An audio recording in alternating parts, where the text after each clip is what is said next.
Hey everybody, Josh Sigurdson, World Alternative Media here, and of course we're joined by author and economic analyst here at WAM, John Sneisen, and we've been going on and on and on for years about Venezuela. In fact, I think both of us were talking about Venezuela long before the hyperinflation hit, when people were saying it's a socialist utopia, it's great, it's an example of great central planning, but no. This is the inevitable result of all central planning, heavily centralized societies that are based in the extortion of the state and the debt servitude of the banking system and central banking system. And as this most recent news says out of the Miami Herald, inflation hit Venezuela unveils new money with 5 fewer zeros. President Nicolas Maduro unveiled plans Wednesday for combating runaway inflation in Venezuela by printing new paper money with 5 fewer zeros. The announcement came 2 days after the International Monetary Fund warned that Venezuela's inflation could top 1,000,000% this year. Maduro said the monetary conversion will spark great revolutionary changes in the economy, which Venezuela demands. So, first of all, I want to make a point on what Maduro said there. He thinks that more central planning will combat the out-of-control central planning from, that created the initial problem. How delusional could you possibly be to think that? It's so incredibly stupid. Yeah, and let's throw Petrocoin in there with it as well. It's just so ridiculous. But this claim, though, on the other hand, that by the IMF that the inflation could top 1,000,000% this year has been spread around a lot in the media recently. But there's more to it than that.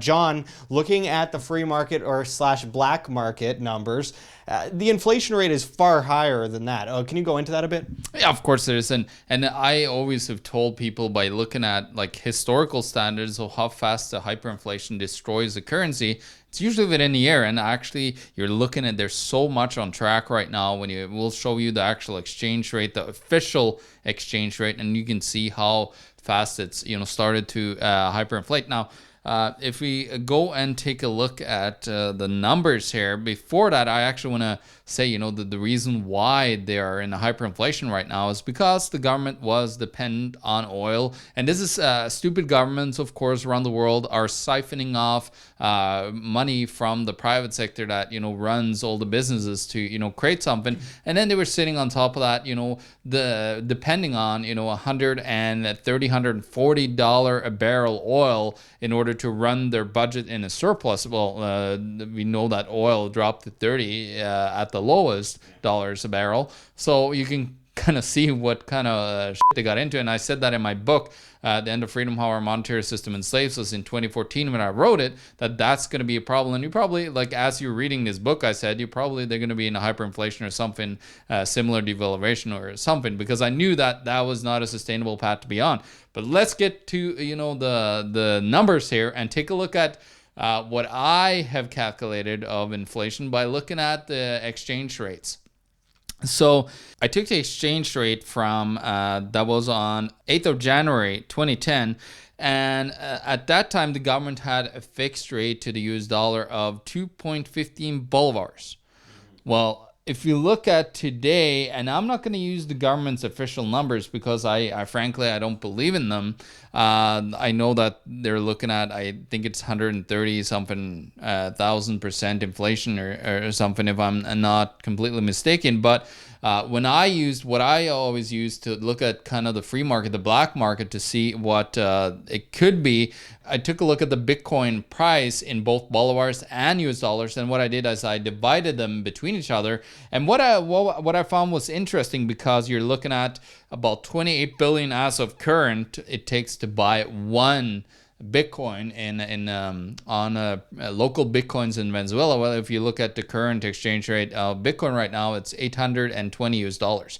So what I did is I divided the US dollars with the bolivars, and what I found was an quite substantially more number than what the exchange rate is now. I think the exchange rate is something around 400,000 right now. But it's actually, when you look at the free market, what they're telling us, it should be 3.505 million in exchange rate. And then what I did is I actually used the percentage calculator just to see how much it increased and how much the inflation had been since January 2010. And what it's telling me, it's 163 plus million in inflation as of right now from just that time. And that should kind of like, we're talking about a million. I don't know when they're calculating from the IMF, but if you calculate from 2010 and January 8th, well, it's there. You can run the numbers yourself. Well, we're talking about the IMF here, so obviously they're not to be trusted in the first place. But I also wanted to talk about something that I found quite interesting regarding some of the solutions in Venezuela, because of course we've talked in the past about, they had the rabbit plan. Every solution the government has is so insane. Maduro was handing out rabbits to people and then they were breeding them instead of, eating them as they were told to do. People were breaking into zoos to eat animals out of the zoos, eating their pets. People are eating out of gutters. They're starving to death. It's horrible. You have bread lines. You have empty shelves. You have... The government has run out of paper. Yeah, and it's just, of course, people aren't able to get passports to leave the country. They say it's because of the paper. I think a lot of it is because they want to keep people in. And anyway, there's so many big problems coming up. Maduro was arming the people that supported him and disarming the people who didn't support him in order to purge the people that were anti-Maduro, and then they claim it was a fair election. Well, yeah, look at the recent UN report talking about, I really don't like the UN, but they reported that hundreds of people were killed because they had an opposition to Maduro. Yeah, absolutely. And there is just so many problems plaguing Venezuela, but there are solutions too, and those solutions, amazing. They're coming out of the free market. Can you imagine that? Well, because everything that the government touches turns to what, and everything the free market touches, it touches the hand of the individual demand of the populace, which is the most important thing that we can look at for the point of competition, innovation in the markets, and really taking it to that next step and creating alternatives to all the problems of government rather than going around in a perpetual circle for eternity. And as this article from Dash Force News says, Dash adoption in Venezuela exceeds all other cryptocurrencies combined. And as the article goes into, Dash adoption in Venezuela has grown to critical mass, exceeding that of all other cryptocurrencies in the region combined. As is listed prominently on merchant directory Discover Dash, Dash has reached 541 and counting merchants in the country, nearly 1/3 of the global total. This stands in stark contrast to other cryptocurrencies, many of whom have struggled to achieve mainstream success as a method of retail payment. According to Dash Merchant Venezuela business development head Alejandro Echeverria, this is due to a comprehensive on-the-ground presence by various Dash teams providing support and technical assistance. And I quote, "In Venezuela, we have over 500 merchants that are accepting Dash, with Dash Merchant Venezuela having onboarded up to 80% of them. We know from the developer of the point-of-sale system that we are promoting that there's a lot of transactions happening daily right now. Currently, we are doing monitoring that aims to track all the activity from merchants. If they have doubts, any technical problem, and to make a more friendly relationship with the Dash brand." And as it goes on to say, this concentrated effort is thanks to Dash's treasury, which sets aside a portion of the monthly block reward of new coins created to fund development and other projects. Because of this, Dash has funded conferences, a merchant adoption program, and even a help desk center with live support. So this is doing a lot better than Petrocoin, which was a terrible idea to begin with. But I want to make clear something. So we will always get these comments on our videos here at WEM. They'll say, well, cryptocurrencies are the mark of the beast, or they're fiat. Well, to claim that, say, Dash or Bitcoin is fiat is to not understand Dash, Bitcoin, or fiat, because, of course, fiat is by fiat, legal tender. Yeah, the government's enforcement. It's centralized. It's created out of thin air. We have quantitative easing, fractional reserve lending, all the insanity that you would expect, no cap on creation. And then with cryptocurrencies like Dash, with Dash and Bitcoin, there's scarcity, application use, and demand, which is what the subjective value issued towards something like gold or silver is based off of. This is a very important point to make. And on the free market, as we reach this revolution that's coming before us, decentralized blockchain technology versus centrally planned insanity, including centrally planned blockchain technology, which is a whole different story altogether, we see these alternatives rising up and helping individuals out of these kinds of situations. Everything the government does seems to be getting replaced slowly but surely by different things within the decentralized blockchain community. And this is going to help a lot of people out, because at this moment, it's easier for people on the streets in Venezuela to use Dash than it is to use gold or silver. Gold or silver is incredible wealth insurance, has been for centuries, millennia. However, right now it's far more easy for you to go on the black market, use a phone, scan, and spend Dash or receive Dash. And that's just the reality of it. That's what the market has decided for this at this time. And we are seeing a monetary crisis happening in Venezuela, and this is allowing people to feed their families and live and have shelter, and that is so incredibly important. So to understand the difference between decentralized and centralized blockchain is very important in this situation, when you consider that centrally planned blockchain can enslave humanity, the cashless society, but decentralized blockchain technology can overthrow that which enslaves society, and it's just incredible. You have a whole new system unrolling on the free market, competing currency system, and I think that is a beautiful thing and is providing so much for Venezuelans. We see our friend Danny Sessom going around Mexico and elsewhere building orphanages and helping people build homes, and then in Houston helping people after the flood and the hurricane, but he's not going around bragging about it, which is why I brag about it for him all the time. But it's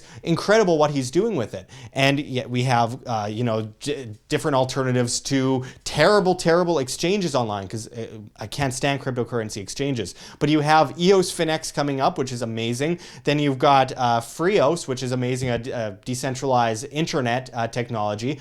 Then you have all these different things like what EOS is doing with, creating guaranteed basic income without extortion by the state and the taxpayer. So you have so many different things that are replacing this system, and I think we should be very, very excited about this, because in the end, we're looking at all these terrible things in Venezuela, and we have solutions. And I want individuals to understand that so that they can prepare for the future. John, how important is it when these kinds of systems go down to have something that is truly decentralized to replace it? Well, I would say not just decentralized. You got to look at money in itself and history and what it's done.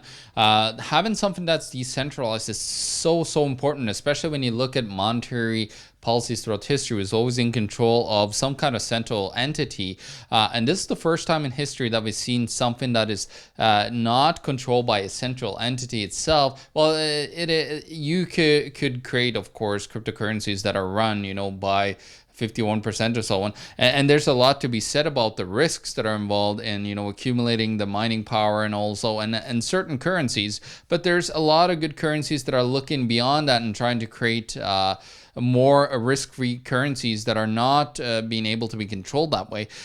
When it comes to decentralization, it was a revolution that happened in 2008 when Satoshi Nakamoto, whoever that is, there's a lot of theories out there. I think what is going to happen is that the people in Venezuela need to get rid of Maduro somehow and the tyrannical government, because this is getting insane. Not replace it with another government. Yeah, exactly. Not replace it with the same thing. They're talking about a vote and democracy and all this garbage. It's not going to work, because you're just replacing somebody, and then you could have another guy that comes in and uses the same system over again. Problem is, look at what Maduro did. He actually, for people that are coming into the country that have a different passport but also have a Venezuelan passport, he's not letting them in. Same as Castro actually did famously to, get out the people that actually, fled the country in the first and trying to come back to change it. They don't want anybody that want to, make a change in the country for the better. But what needs to be done in Venezuela is why isn't the Bolivar Fuerte gone already? It's ridiculous.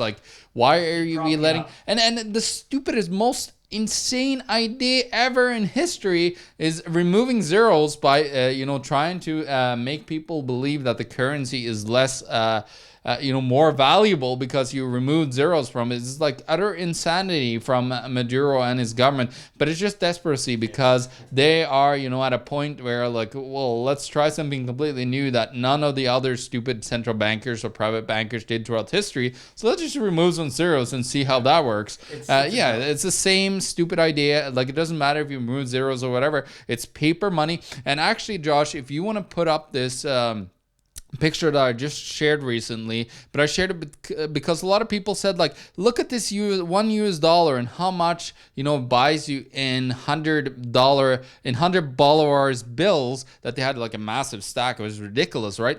But what I made a comment on is like, well, that $1 bill right there is made out of the same thing as one of those 100 bolivars bills. So why isn't the US dollar worthless like that?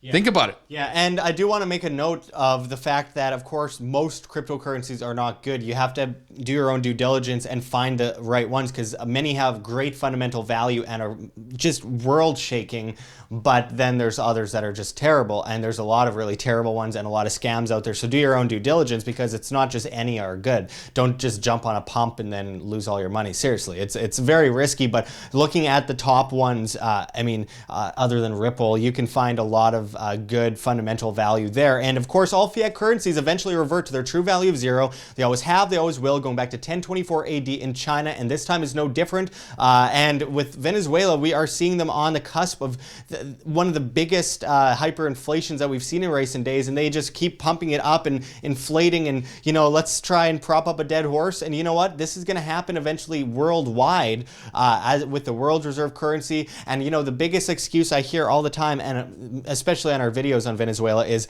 well, the United States came in here and caused all these problems in Venezuela. Well, let's just put this in perspective for a second.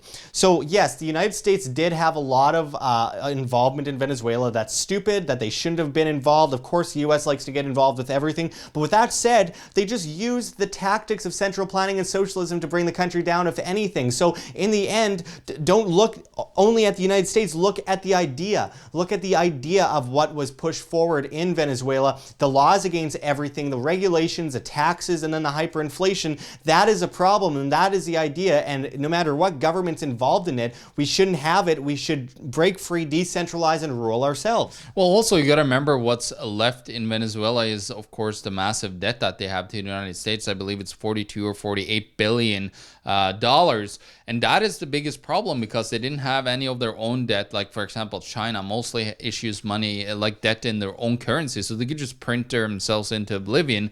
Meanwhile, they don't care about, the government will not go bankrupt, but the currency will fail, of course. But that's, one of the biggest things that we see, that I see as a huge risk that nobody is talking about almost, is that when the Venezuela finally defaults and finally goes bust with their currency, Citibank and other major US banks, mostly Citibank, that have borrowed all this money to Venezuela will lose a crap load of money, and that's gonna topple. Think about, like, 48 billion. That's a lot more than the 13 billion that toppled the world economy back in 2008. So I put out a warning there, and I think that's why Venezuela and IMF is trying to, like, sweet talk, not making it look as bad as it is in Venezuela, just to be able to keep that dead horse propped up. So Citibank, especially, and a couple other banks that did those bond issues, are not on the hook for the money, and trying to find ways to save these banks, because that's the reason why Obama put out executive orders back when he was a president against Venezuela. It's mostly because US banks are at such high risk because they borrow money to the government. Yeah, absolutely. So when it comes down to it, you have to be self-sustainable and independent and break free from this system. No matter where you are in the world, all these fiat currencies eventually have the same climax, and that is why you need to step out of the way of that moving freight train and look at ways that you can protect yourself, protect your purchasing power, and be able to ensure that you have money and you have the ability and wealth in order to take care of your family. Because if you control your money, you are well off. But if your money controls you, well, that's a whole different story, and it all comes down to financial education and financial responsibility, which is the hallmark of freedom itself. People in Venezuela, take heed of this coming storm. I mean, you're already being hit by it, but it's only going to get worse as this continues to be pushed onward. The faster it collapses, the better. Don't try and push off the inevitable. In the end, this will all inevitably come down. Yeah, don't let banksters and corrupt governments destroy your society. Get rid of them. Yeah, it's up to you. Thanks for going into this with us, John. And until next time, this is Josh Sigurdson and John Sneisen signing out from World Alternative Media. Find the truth. Be the change. Like what you see here, OM? Don't forget to check the links below. GoFundMe, Patreon. We can't do it without you. Any donation is very much appreciated, especially as we are so overwhelmingly demonetized by YouTube as they bring in the ADL to flag all of our content as hate speech. Also check our Bitcoin address in the description as well as on the screen for you to scan if you please. And also check us out at Steemit at Josh Sigurdson, the future of social media, where you get paid in the upvote of your post in cryptocurrency, Steem that is. So don't forget to check us out there and find us at Anarchapulco 2019. I know it's early, but this is such an exciting event coming up with Ron Paul, Judge Napolitano, David Icke, Larkin Rose, Jeff Berwick, you know, all the usual characters, and it's going to be amazing. So we hope to see you there. Make sure to check the link for Anarchapulco below and use promo code WHAM to save as much as 15% on your tickets. We hope to see you there. But until next time, this is Josh Sigurdson signing out from World Alternative Media. Find the truth, be the change.